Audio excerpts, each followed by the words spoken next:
The room went completely silent. After the officer said those words, "Your father is the one who asked us to follow you tonight." My heart dropped. I couldn't believe what I just heard. "My father," I whispered. "What are you talking about?" The officer looked at me with pity in his eyes. "Your father has been monitoring your movements for weeks." My legs felt weak. Another officer stepped forward. "Your father is not just a pastor." He paused for a moment, then said something that shocked everyone in the room. "He works with us." My eyes widened in disbelief. "Works with you? How?" The officer replied calmly. "He is one of our informants."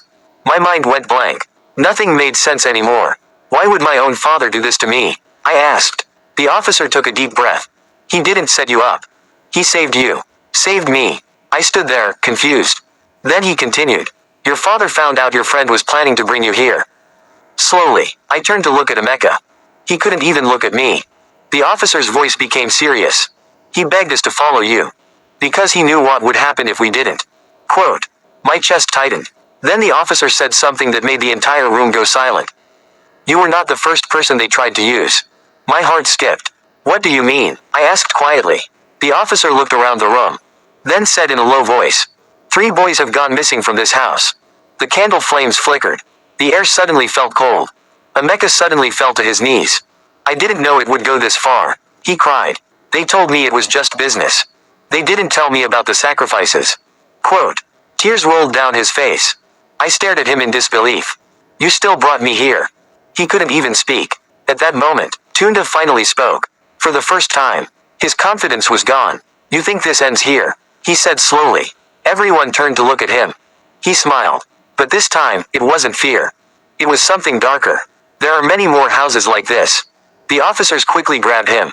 But his words stayed in my head. We were taken outside the house. Police cars everywhere. People watching from a distance. My life had changed in just one night. I looked up at the sky, trying to understand everything that just happened. Then one of the officers walked up to me.